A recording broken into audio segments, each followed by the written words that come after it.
wa alihi wa azwajihi wa dzurriyyatihi summa khususan ila muallif hadzal kitab Asy-Syaikh Muhammad bin Syafi Al-Fudali, Syekh Muhammad bin Ibrahim Al-Baijuri, anallahu yaghfir lahum wa yarhamhum wa yu'li darajatin fil jannah wa yanfa'una bi asrarihim wa anwarihim wa ulumihim wa nafahatihim fid dini wad dunya wal akhirah. Al-Fatihah.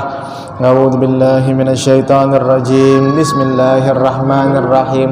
Alhamdulillahi rabbil alamin arrahmanir rahim maliki yaumiddin iyyaka na'budu wa iyyaka nasta'in ihdinas siratal mustaqim siratal ladzina an'amta 'alaihim ghairil maghdubi 'alaihim waladdallin amin. Rabbighfir li wa li walidayya amin. Bismillah. Seperti biasa kita akan memulai pelajaran kita dengan niat belajar dulu. Insyaallah apa yang kita pelajari nantinya menjadi lebih mudah, lebih bermanfaat insyaallah.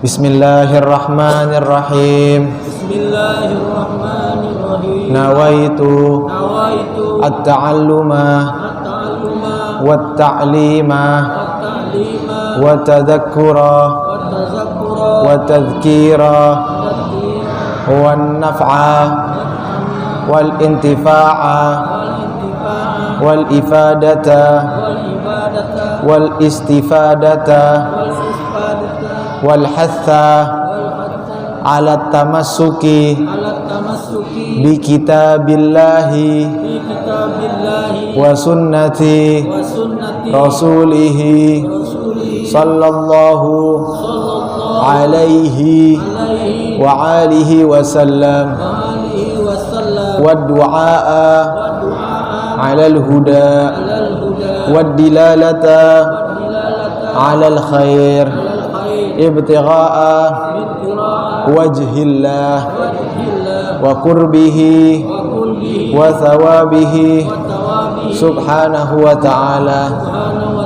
Bismillah walhamdulillah wassalatu wassalamu ala rasulillah wa ala alihi wa sahbihi wa man walah. Alhamdulillah kita kembali berkumpul di majelis mingguan kita, majelis malam Selasa, yang insya Allah kita melanjutkan kajian kitab kita, kitab Kifayatul Awam. Kitab Kifayatul Awam karangan Syekh Muhammad bin Syafi'i Al-Fudali, yang membahas tentang ilmu akidah atau ilmu tauhid. Minggu lalu kita sudah mulai membahas perkara al-wahdaniyah.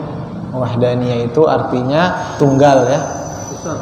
Kemarin tuh kalau nggak salah, kalau di buku yang megang buku mungkin halaman 43 kalau nggak salah, 43.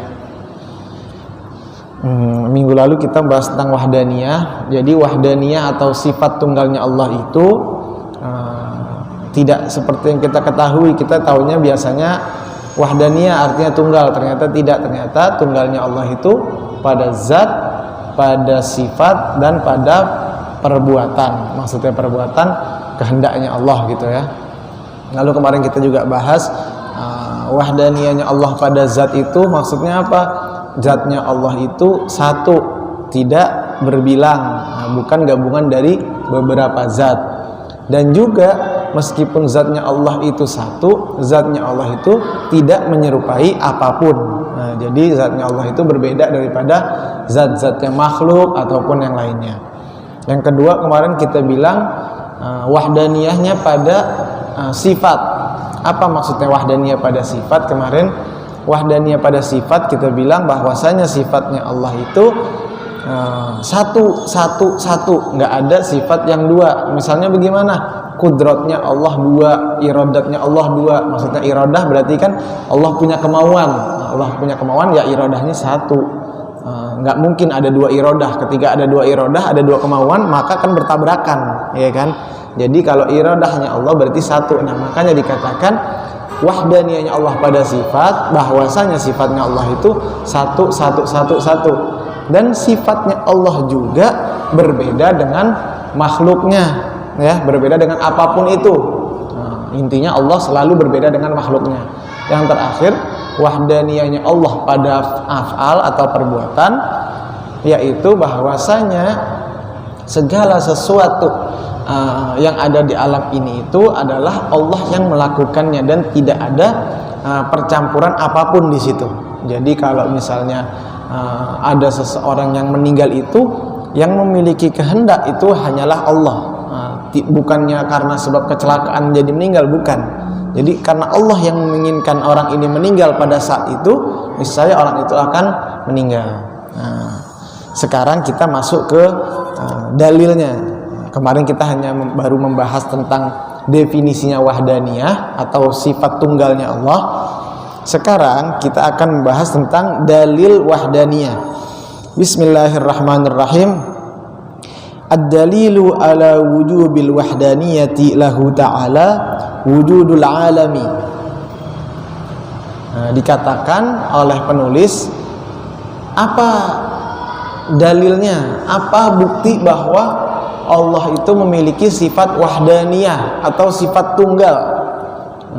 Jadi dikatakan buktinya Allah memiliki sifat tunggal itu adalah alam semesta ini. Loh, Bib, kok alam semesta mulu? Memang biar mudah kita ngomong ini alam semesta. Nanti kita bahas maksudnya apa. Yang pertama dilanjutkan oleh penulis ketika dikatakan alam ini menjadi dalil wahdaniyahnya Allah Subhanahu wa taala, dilanjutkan bi an yakula ahaduhuma ana aujadahu wa yaqulul akharu ana aujadahu ma'aka lita'awana alaihi wa imma an yakhtalifa fayaqulu ahaduhuma ana aujadal alama biqudrati wa yaqulul akharu ana uridu adamu wujudi fa in tafaqa ala wujudil alam bi an aujadahu ma'an wa wujida bi fi'liha lazima ijtima'an mu'athirina ala atharin wahidin wa huwa muhalun. Jadi yang pertama kita tulis ya biar mudah, karena kalau seperti biasa akidah, kalau kita nggak tulis masuk kanan keluar kiri, udah alhamdulillah masuk kanan keluar kiri. Lebih parah lagi masuk kanan keluarnya kanan lagi. Itu lebih parah, nggak sempet lewat deh. Sekarang kita ngomongin dalilnya wahdaniyah ya. Apa dalilnya wahdaniyah? Dalilnya wahdaniyah adalah alam ya, alam semesta. Nih, alam semesta ini dalilnya wahdaniyah. Lalu apa maksudnya bahwasanya alam ini menjadi dalil bahwasanya Allah itu memiliki sifat wahdaniyah, baik wahdaniyahnya pada apa kemarin zat, sifat dan perbuatan. Yang pertama, jadi kan wahdaniyah artinya kan tunggal ya. Seandainya dikatakan nih, seandainya Allah itu tidak tunggal, berarti Allah berbilang, lawannya daripada wahdaniyah ya. Seandainya Tuhan ini lebih dari satu. Yang pertama,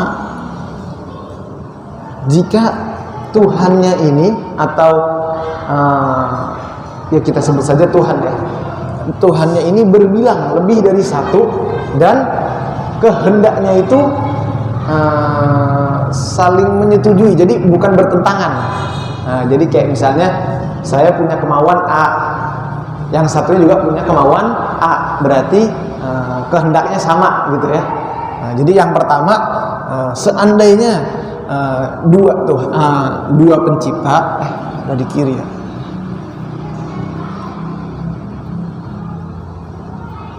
Seandainya Allah berbilang, ini sifat mustahil maksudnya ini lawannya.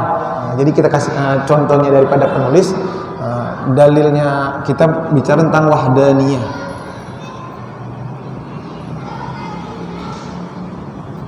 Tunggal. bahwasanya Allah itu tunggal. Apa dalilnya? Dalilnya adalah ini. Dalilnya adalah alam semesta. Apa maksudnya, Bib? Nih, seandainya alam ini yang menciptakan bukan Allah yang tunggal. Seandainya alam ini yang menciptakan berbilang, seandainya penciptanya ya, jangan Allah kali ya, penciptanya berbilang.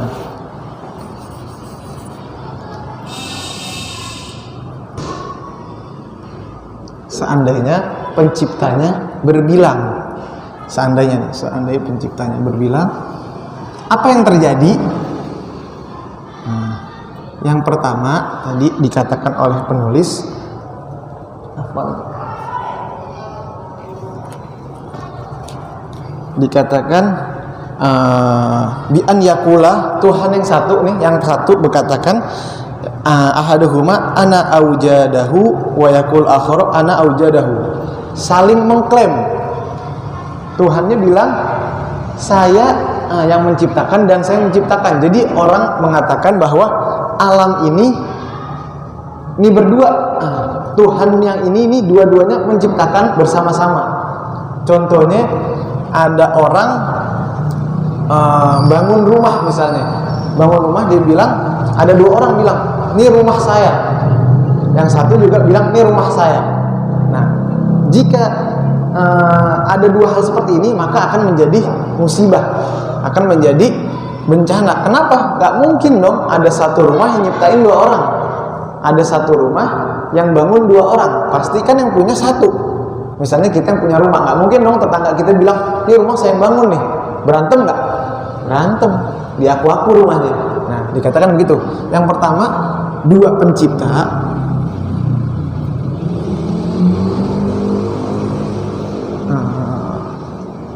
apa ya istilahnya? Dua pencipta ini saling mengatakan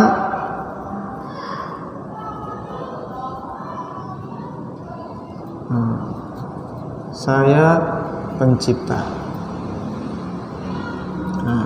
Jadi yang pertama ada dua pencipta mengatakan saya mencipta. Yang satu bilang saya menciptakan, yang satu juga bilang saya yang menciptakan. Jadi sama-sama menganggap alam ini nih, alam kan kita ngomongin alam ya. Alam ini nih saya nyiptain. Dua-duanya bilang begitu. Nah, jadi saling mengklaim, bahasanya begitu. Itu yang pertama. Lalu yang kedua, bilang lagi apa yang dikatakan? Wan aujadahu ma'aka li ta'awanu alaihi wa imma an yakhtalifa fayaqulu ahaduhuma ana aujadal alama biqudrati wa yaqul akhara ana uridu adamu wujudi. Nah, yang kedua mengatakan kalau tadi pertama sama-sama menganggap alam itu dia menciptakan, yang kedua beda. Yang mengatakan Tuhan yang satunya lebih unggul daripada Tuhan yang lainnya. Gini, maksudnya yang satu mengatakan bahwa saya ingin menciptakan alam. Yang satunya mengatakan tidak menciptakan alam. Jadi bertabrakan ya. Kalau yang tadi sama-sama, yang kedua ini malah bertabrakan. Dikatakan wa huwa muhammad in ikhtalafa fala yakhtalifu iman. Dikatakan an yakhtalifa fayaqulu ahaduhuma ana aujadahu al alami bi qudrati wa yaqul akhra ana uridu adamul wujudi fa in ittafaqu ala wujudil alam bi an aujadahum ana cakep. Yang kedua ternyata begini, kita ibaratkan seseorang gimana ya bahasa gampangnya biar gampang dipahamin. Kalau yang tadi kan sama-sama menciptakan, sama-sama menganggap bahwasanya alam ini saya yang nyiptain. Yang kedua, Tuhan yang satu menganggap dia yang menciptakan, yang lain juga menciptakan, tetapi ngelanjutin, bahasanya begitu, ngelanjutin. Kalau kita kasih contoh, ada orang yang kalau alam tadi kan kita kasih contohnya biar mudah. Oh, Anda sempat baca yang masalah masakan. Contohnya, kita masak sayur sop udah jadi kan. Yang satu lagi sayurnya udah jadi ini. Apa iya sayur yang udah jadi dibuat lagi? Kan enggak, bakal rusak. Atau contoh mudahnya bubur udah jadi. Lalu Tuhan yang satu bilang, saya membuat nih bubur. Nah ternyata Tuhan yang satu lagi ngelanjutin buburnya, dia yang buat lagi. Apa nggak hancur? Ya kan, rusak dong. Masakan yang udah jadi lalu diolah lagi, maka akan hancur. Nah begitupun dengan pendapat yang kedua. Jadi bahasa mudahnya menciptakan yang sudah ada, gitu ya. Menciptakan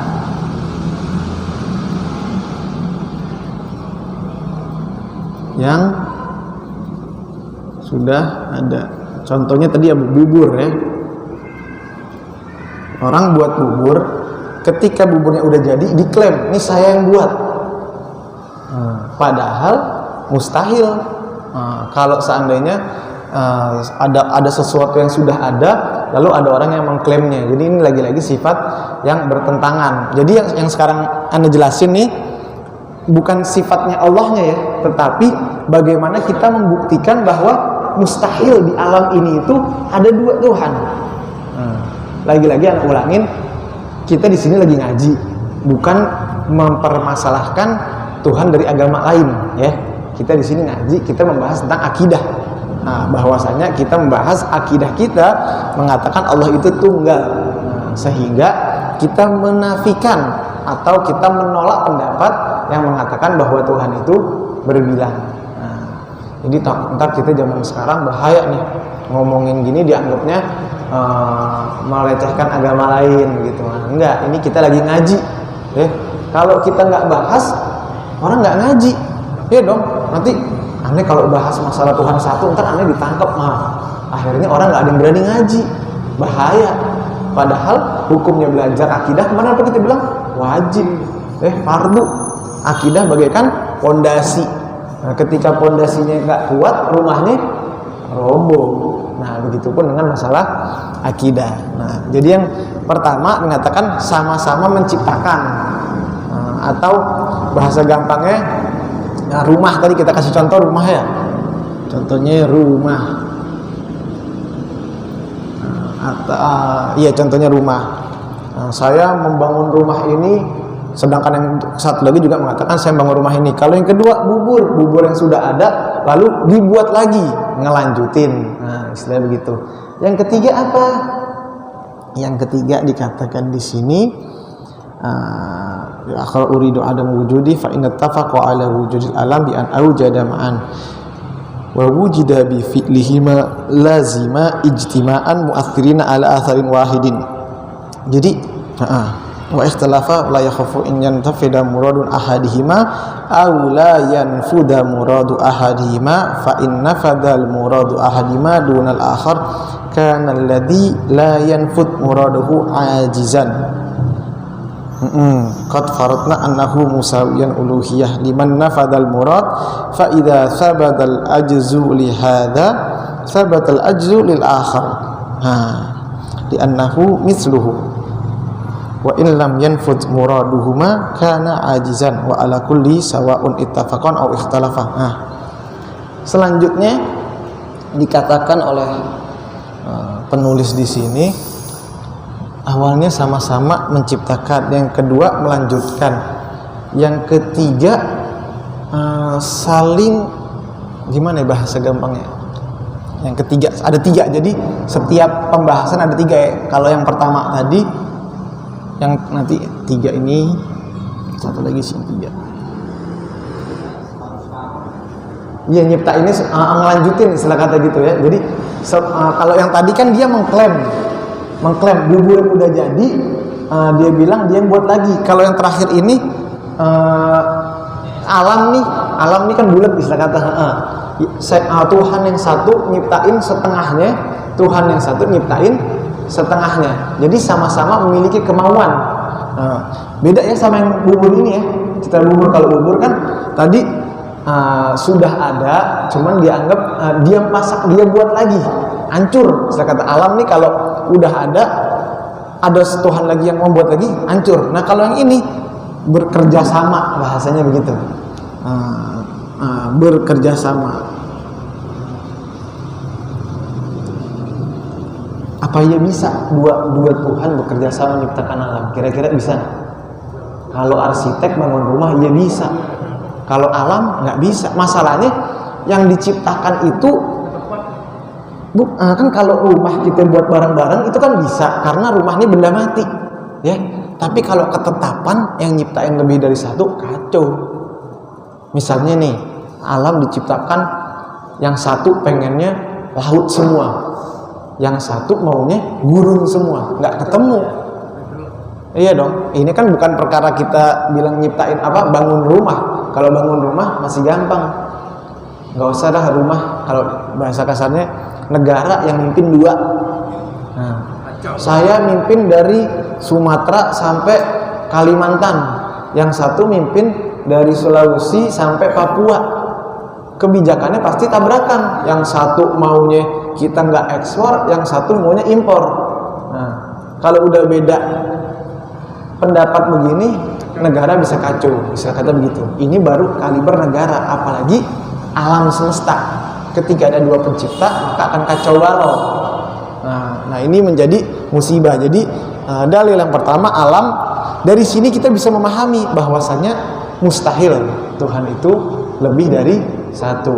Mustahil Allah itu sifatnya itu bukan wahdaniyah. Makanya wahdaniyah itu hal yang harus ada pada Allah Subhanahu wa ta'ala. Kita lanjutkan baca lagi.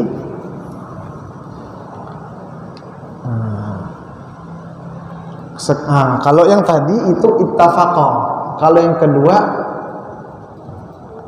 ikhtalafa. Dan ini ketiganya ini adalah sesuatu yang mustahil bagi Allah Subhanahu wa ta'ala. Yang kedua sekarang tentang ikhtilafnya.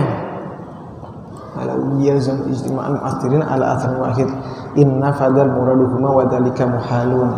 Sekarang ini kan tadi Tuhannya nih dua pencipta saling bersetuju, atau saling apa bahasanya ya? Saling setuju, saling bukan berbeda pendapat lah, sama-sama pengen nyiptain, sama-sama pengen nyiptain. Yang kedua berbeda maunya. Berbeda maunya. Yang ini sama-sama ya. Yang ini berbeda kemauan.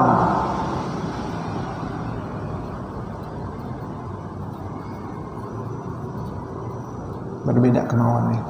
Nah, sekarang kita bayangin, nyiptain alam beda kemauannya. Nah, nyiptain alam beda kemauan. Sama kayak kalau alam udah terlalu gede kali, nyiptain rumah beda maunya. Lakinya maunya kamar mandinya di sini, yang perempuan maunya kamar mandinya di sini. Yang laki maunya catnya warna biru, yang perempuan maunya catnya warna hijau. Nah, itu aja udah ribet, baru urusan rumah. Nah sekarang kita kasih contoh alam. Gimana nih seandainya kalau tadi kan Tuhannya memiliki pendapat sama, cuman bedanya apa? Yang satu sama-sama mengklaim dia menciptakan, istilah kata. Berarti kan sama-sama mau menciptakan gitu kan. Nah kalau ini sekarang berbeda kemauannya. Yang pertama dikatakan oleh penulis berbeda bi an aujadahu ma'an wa wujida bi tidhala jima istima'an akhirin ala atharin wahidin wa huwa muhalun wa in ikhtalafa fala yakhlu min an yanfadal murad ahadihima aw la yanfudha murad ahadihima fa inna fadal muradu ahadihima duna akhara kan alladhi la yanfudhu Allah. Ini gimana ya, alam semesta nih masalah wahdaniyah dia pembahasannya satu-satu dia bahas. Yang makanya Anda sendiri mau ngebahasnya juga ya itu Anda bilang zaman sekarang kita ngebahas masalah Tuhan nih bahaya. Akhirnya Anda ditangkap besok gara-gara dianggap Mengklaim agama lain nggak kurang tepat, istilah kata begitu. Padahal kaedahnya ketika kita mensetujui satu pemahaman, otomatis kita bilang apa? Kita menafikan agama lain, pemahaman lain. Yang satu mau menciptakan, berbeda pendapat. Yang satu dua pencipta,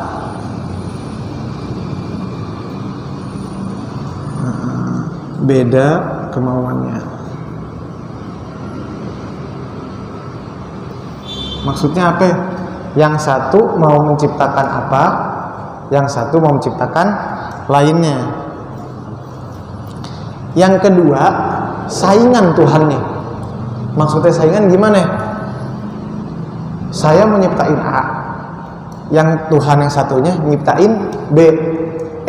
Yang menang yang A. Berarti kan ini kan maksudnya satu A satu B. Ini beda pendapat nih. Kan kalau yang pertama tadi kita bilang dua pencipta beda kemauan, yang satu A, yang satu B, tabrakan. Kalau yang kedua kuat-kuatan, yang satu A, yang satu B, tapi yang menang yang A misalnya. Nah, ketika keadaannya begini nih, otomatis Tuhan yang satu itu memiliki kelemahan.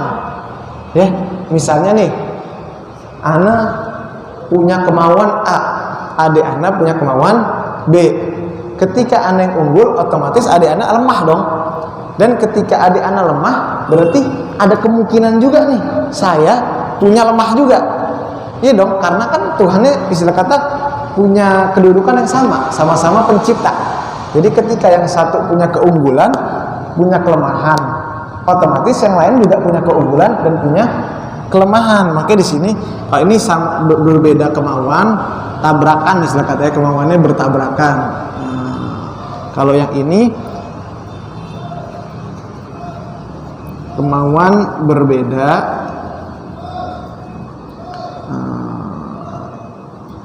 yang satu unggul.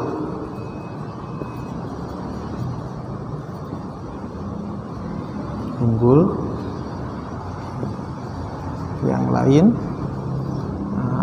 satu unggul, satunya lemah gitu ya. Jadi kalau yang pertama, Bib, bedanya apa nih Bib? Yang ini sama yang ini kan sama-sama berbeda pendapat, sama-sama berbeda pendapat. Nah kalau yang atas berbeda pendapat, nggak ketemu ujungnya, berbeda aja nih. Yang satu mau A, yang satu mau B. Saya kata, yang satu mau dunia ini warnanya biru, yang satu maunya dunia ini warnanya merah, nggak ketemu. Nah, sama-sama ngotot, bahasanya begitu. Nah kalau yang ini berbeda nih, sama-sama ngotot tapi ada yang unggul. Yang unggul yang mana? Yang misalkan yang unggul A unggul, B kalah ya. Berarti B punya sifat apa? Lemah ya. Punya sifat lemah. Ini punya sifat kuat. Nah, ini kan kedudukannya sama-sama pencipta ya. Sama-sama pencipta. Kita kasih contoh nih. Ini pencipta. Karakternya pencipta pasti kan sama ya. Ketika ini beradu, ada yang kuat, ada yang lemah. Ini kan lemah nih. Ini menang nih. Sekarang yang ini yang A nih menang nih. Otomatis nih, karena keduanya sama-sama Tuhan, karena yang ini bisa lemah, otomatis yang ini punya sifat lemah juga nih. Bisa jadi di kemudian hari ketika A ketemu B, yang ini kuat, yang ini lemah. Paham nggak maksudnya? Aneh ulangin ya. A sama B beradu, punya kemauan. Yang A pengen kemauan, misalkan yang A pengen alam ini warnanya merah, yang B pengen alam ini warnanya biru. Yang menang yang A, maka alam ini menjadi merah. Bisa kata ronde pertama ini menang. Sewaktu-waktu ada masalah lain. Saya mau alam ini bentuknya kotak, yang satu pengennya bulat. Yang kemarin yang ini kan. Nah, ada kemungkinan di kemudian hari yang ini yang unggul. Otomatis di sini Tuhan punya sifat lemah, sedangkan Allah mustahil memiliki sifat lemah. Ya. Yang ketiga, kalau tadi sama berbeda kemauan tapi nggak ketemu, yang ini nggak ketemu, yang ini satu lebih unggul, yang keduanya sama-sama tidak memiliki kemampuan alias lemah.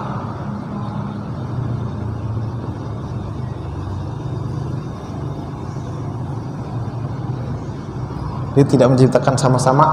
Jadi berbeda pendapatnya itu yang ketiga lebih parah, sama-sama tidak memiliki kemampuan, tidak menciptakan atau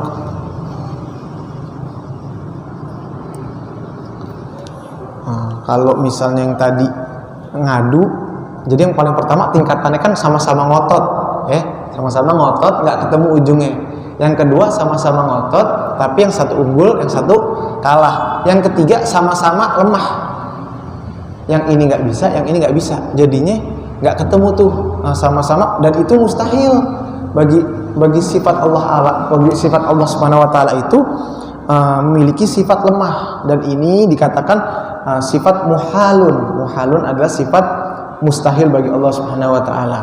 Dan ada ayat Quran yang berbunyi, "Lau kana fihima alihatun illallah la fasadata fasubhanallahi rabbil arsy amma yasifun." Jadi seandainya Tuhan itu terdapat beberapa daripada selain Allah, niscaya maka akan hancur, akan rusak alam semesta ini, akan hancur. Dan fa subhanallahi rabbil arsy amma yasifun, maka maha suci Allah atas segala kehendaknya.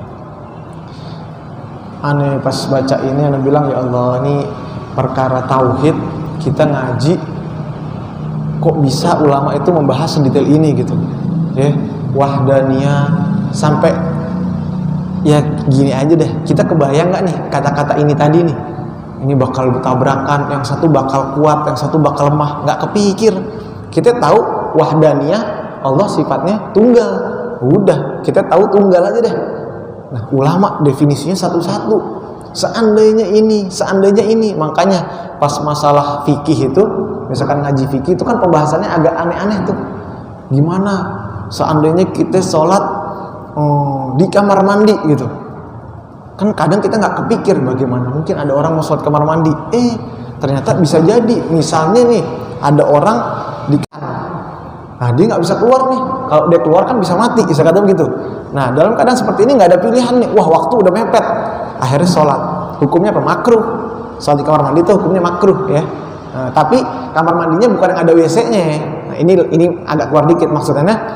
Ulama tuh yang begitu-begitu tuh dipikirin. Nah, kadang-kadang kita baca buku fikih, ini kok begini pembahasannya.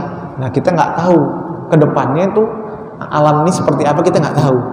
Nah, makanya ulama itu udah menjelaskan ini nih karena ulama tahu nih ke depannya bakal ada orang yang mempermasalahkan atau membahas atau mengobrak-abrik lah bahasanya tentang masalah akidah ini.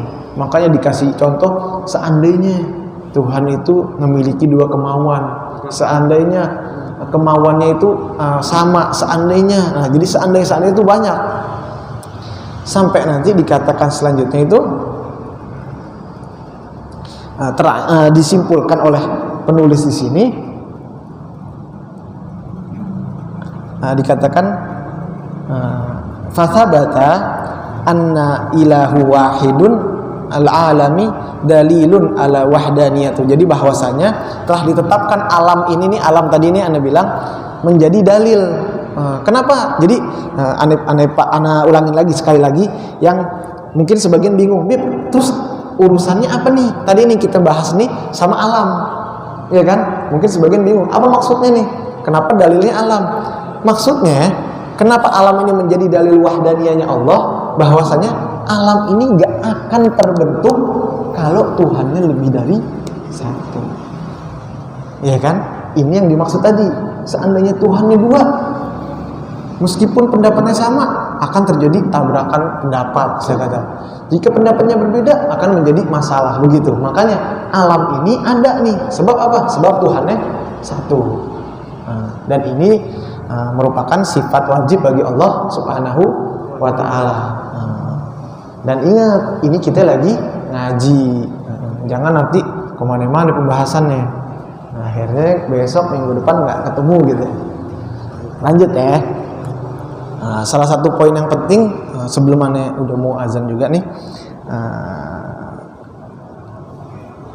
dikatakan wa min hadza ad-dalilu ya'lamu annahu la ta'thiru li syai'in minan nar was-sikin wal aql fil ihraq wal qata' wasyaba' balillahu ta'ala yakhluqul ihraqi fi syai'in alladhi massathu an-naru indal massiha lahu wa yakhluqul qita'u fi syai'in alladhi bashartuhu sikin indal mubasharatiha lahu wa yakhluqu syab'u indal akli warai inda syarab faman i'taqada an-nar muhriqatun bitabi'iha wal ma'u yarwi bat'iha bitabi'iha wa hakadha fahuwa kafirun. Ini terakhir penutup. Dikatakan ada 3 hal yang dibahas. Pertama, dikatakan sini api, kedua pisau, ketiga makanan. Api, pisau, makanan. Api kita tahu sifatnya membakar, pisau sifatnya memotong, makan sifatnya ngenyang. Dikatakan seandainya kita meyakini kalau api menyentuh sesuatu itu akan membakar, bukan sebab Allah, dan pisau itu sifatnya kalau memotong sesuatu itu menjadi terpotong, dan makan itu menyebabkan kita kenyang, tanpa kita yakini bahwa Allah yang melakukannya, maka kita bisa menjadi kafir. Kenapa? Kalau tauhidnya tinggi nih bahasanya, api ini nggak bakal bisa membakar sesuatu kalau nggak karena Allah. Contohnya apa? Nabi Ibrahim. Logikanya manusia dibakar, tapi nggak kebakar. Karena apa? Karena sifat panas itu yang punya Allah. Maka dikatakan ya naru kuni bardan wasalaman. Kuni bardan wasalaman. Wahai api, pada saat Nabi Ibrahim kebakar nih, jadilah sesuatu yang mendinginkan, lagi selamat. Seandainya Allah tidak mengatakan selamat, jadilah dingin yang menyelamatkan. Seandainya tidak ada kata selamat, niscaya Nabi Ibrahim bisa terbakar dalam keadaan kedinginan. Matinya karena kedinginan. Berarti sifat panas itu dari siapa? Dari Allah. Dari sini kita tahu bahwasanya api itu bukan pasti panas, tapi Allah lah yang meletakkan panas di api itu. Begitupun dengan makan. Bisa aja kita makan nggak kenyang, karena Allah meletakkan kenyang di dalam makan itu, maka kita menjadi kenyang. Ini tauhidnya, saya kata begitu. Dan pisau itu bisa memotong karena Allah yang meletakkan sesuatu yang bisa memotong itu. Jadi mungkin nggak makan itu nggak kenyang? Mungkin nggak? Mungkin. Mungkin nggak api itu kita taruh di sesuatu nggak terbakar? Mungkin, karena Allah lah yang meletakkan semuanya di situ. Di sini kita perlu pahami betul. Bayangin Nabi Ibrahim dibakar, bisa aja matinya karena kedinginan, karena kuni bardan wassalam. Jadi mudah-mudahan yang sedikit ini menjadi manfaat. Yang penting kita meyakini bahwasanya segala sesuatu itu Allah yang menciptakan, dan Allah la syarika lahu, tidak ada sekutu baginya. Bismillahirrahmanirrahim. Alhamdulillahirabbil alamin. Allahumma shalli ala sayyidina Muhammadin wa ala ali sayyidina Muhammad. Allahumma taqabbal minna qira'atana wa ruku'ana wa salatana wa qiyamana wa tadarru'ana wa la tamim taqsirana ya Allah ya rabbal alamin. Allahumma faqihna fid din waftah alaina futuhal arifin waj'al amalana khalisatan liwajhikal karim ya rabbal alamin. Allahumma inna nas'aluka fahman nabiyyin wa hifdzal mursalin wa ilhamal malaikatal muqarrabin. Allahumma aghnina bil ilmi wa zayyinna bil hilmi wa akrimna bit taqwa wa jamilna bil afiyah bi rahmatika ya arhamar rahimin. Rabbana atina fid dunya hasanah wa fil akhirati hasanah wa qina adzabannar. Wa sallallahu ala sayyidina Muhammadin wa ala alihi wa sahbihi wasallam. Walhamdulillahirabbil alamin wal afu minkum. Wassalamualaikum warahmatullahi wabarakatuh.